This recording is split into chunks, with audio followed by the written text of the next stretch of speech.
Buongiorno, dalla TGR mercoledì 27 di gennaio alle 7:31 minuti e 30 secondi in questo istante. Bentornati a Buongiorno Regione. Oggi usciamo da questo studio e andiamo a Bitti. A fare cosa? Lo chiediamo al nostro inviato già collegato con noi, Paolo Mastino. Paolo. Sì, buongiorno da Bitti. Le proteste per il prezzo del latte si sono in parte placate, almeno per questo momento. Allora è il momento giusto, quello buono per pensare al futuro, anche guardando quelli che sono gli esempi che dimostrano di funzionare. È il caso delle 14 aziende che grazie anche all'aiuto di imprenditori internazionali come Flavio Briatore o Oscar Farinetti stanno non più vendendo o non solo vendendo il latte grezzo, ma hanno iniziato invece a vendere il formaggio che in quello che viene definito gli alti segmenti del mercato sta ottenendo grandi successi e quindi i margini di guadagno per queste aziende sono certamente aumentati. Ecco, questo potrebbe essere un esempio da seguire che vi racconteremo tra pochissimo. Chiara. Torneremo tra poco, sì, lì da te proprio per parlare di questa nuova importante sfida, ma intanto aiutaci a cominciare la puntata, dici che tempo fa da quelle parti, lì nel Nuorese vediamo cielo grigio. Beh sì, piove sostanzialmente da ieri, ha piovuto per tutta la notte ed è quella pioggia, come si può dire, lenta, che non fa danni, è la pioggia che piace tanto proprio agli uomini del mondo delle campagne, anche perché consente al terreno insomma, di rianimarsi in questa fase, non pioveva da tantissimi giorni. A te. Mettersi insieme per sfidare il mercato, provano a farlo i pastori di Bitti, le cooperative che producono latte e formaggio. Allora lì torniamo dal nostro inviato Paolo Mastino. Paolo, ti sei spostato all'interno? Sì, esatto, ci siamo spostati all'interno, è qui che nasce il formaggio che poi viene venduto, è già in vendita da qualche tempo nei mercati internazionali. Il sistema è semplice, non vendere più la materia prima, cioè il latte, ma vendere il prodotto lavorato che è più pregiato, cioè il formaggio, per ottenere così margini di guadagno maggiori. Qui all'interno di questo mini caseificio c'è lassù Francesco che sta lavorando da questa mattina, anche se hanno dovuto un po' ritardare i tempi, come si dice, per esigenze televisive, insomma è colpa nostra. Qui a fianco a me c'è Daniele Manca di Nule, che fa parte di una di queste 14 aziende che hanno iniziato a produrre il formaggio. Cosa sta accadendo qui su? Buongiorno, in questo momento Francesco sta effettuando la rottura della cagliata, sta producendo un semicotto al latte crudo, quindi un formaggio molto particolare che sarà destinato a una nicchia di mercato.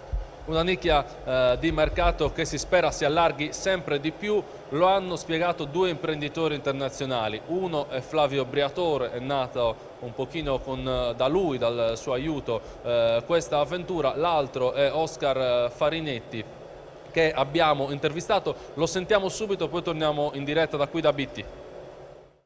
Sono venuto molto volentieri perché mi ha invitato Flavio Briatore, che qui è considerato un po' una sorta di deus ex machina e di grande padre.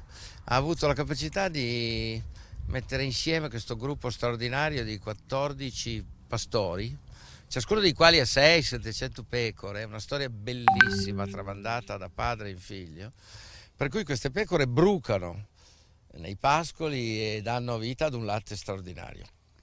Il tema da parte loro è cercare di riuscire a vendere prodotto finito, quindi formaggio fatto, anziché vendere latte sfuso, per portare più margine e creare più valore per la loro azienda. E allora Flavio ha pensato bene di chiamarmi. Noi già da oltre un anno che collaboriamo, e già tutto il 2018 abbiamo venduto questi formaggi fantastici. Gli è stato dato un nome, Bitti di Barbagia, nella versione stagionata, semistagionata o nella versione dolce, e quindi adesso l'obiettivo è concordare con loro un progetto per aumentare fortemente le vendite, distribuirle in tutto il mondo e fare in maniera che riescano a vendere sempre più prodotto finito e meno latte sfuso.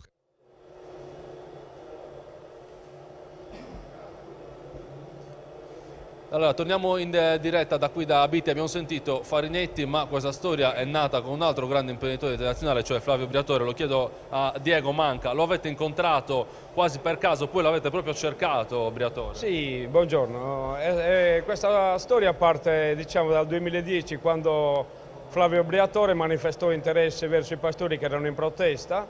Poi l'abbiamo cercato, l'abbiamo invitato qua a Biti e qui è partito il progetto. In questa azienda ci ha dato indicazioni come fare, come muoverci e abbiamo seguito alla lettera le sue parole da gran manager com'è e siamo arrivati a questo punto che adesso siamo in tutti i mercati internazionali. Parlo anche con Saverio Mameli, che è un agronomo, è un esperto del settore. Diciamo che questi grandi imprenditori internazionali sono stati per voi, come si può dire, una chiave, però voi vi siete fatti trovare pronti, come si dice? Sì, vabbè, c'è stata un po' una pausa un pochino grande, un paio d'anni, per poter decidere di fare questa società. Una volta costituita abbiamo iniziato attraverso Farinetti, che ci ha fornito degli esperti, in particolare Sardo e Giustetto, che ci hanno dato degli accorgimenti particolari tecnici in modo da poter esaltare ancora di più la qualità del prodotto che veniva fatto qua in Sardegna. Ci hanno dato la possibilità di poter riposizionare i mercati internazionali, soprattutto in un mercato di target di fascia alta, quindi non troviamo questo prodotto su supermercati, quindi sulla GDO, come vorremmo anche fare con tutta la produzione del latte che al momento parte viene ancora conferita al trasformatore esterno. Ricordo che questo formaggio che viene prodotto qui a Biti da un certo numero di aziende che nei prossimi mesi, anni si potrebbe anche allargare, viene venduto sui mercati internazionali, in particolare arriva sulle tavole dei magnati di tutto il mondo, da Monte Carlo a Dubai. Si è scelto di seguire quel segmento. C'è da dire che ancora queste aziende non riescono a trasformare tutto il latte in formaggio, è l'obiettivo questo? Sì, allora l'obiettivo minimo, infatti Farinetti più che altro dopo 2 anni è venuto qua proprio per tastare con mano e iniziare a stilare un accordo più diciamo, dal punto di vista quantitativo e quindi dettare gli step per poter arrivare all'obiettivo minimo, che è quello di lavorare il 1 milione di litri di queste 14 aziende. E poi successivamente, perché naturalmente il progetto è ancora molto più ampio, in un futuro speriamo più breve possibile, quello dipenderà dalla nostra bravura, ottenere, quindi allargare a un parterre di aziende molto più grande per poter, diciamo, condividere una remunerazione del latte molto più alta rispetto al mercato sardo, che è molto basso. Allora, sentiamo subito ciò che ci ha detto invece proprio Flavio Briatore su questo mercato, poi torniamo in diretta. Sono anni che vengo qui a Barbagia, è un programma che abbiamo iniziato 2 anni fa. Abbiamo queste 14 aziende che si sono aggregate per fare questo prodotto da poter esportare e il problema è sempre quello, scavalcare il problema.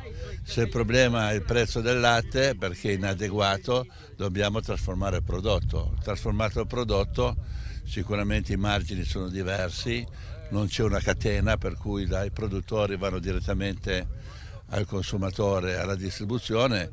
Saltando tutti gli anelli arriviamo sul mercato con un prezzo competitivo, ma sicuramente molto superiore al prezzo del latte, per cui non più la materia prima che il latte come base, ma a trasformarlo in formaggio, e questo è il primo passo. Poi pensiamo anche di trasformare il latte di pecora in yogurt, come fa in questo momento, come fa la Grecia.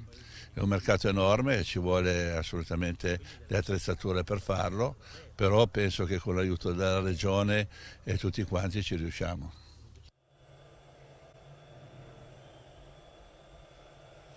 Ecco, diceva Briatore nell'intervista puntare anche su altri prodotti come ad esempio lo yogurt, un pochino come avviene ad esempio in Grecia, diceva così. Esatto. Infatti noi, la nostra idea è quella di far funzionare appieno gli 8 caseifici che fanno parte di questa società e ognuno specializzarlo in un determinato prodotto.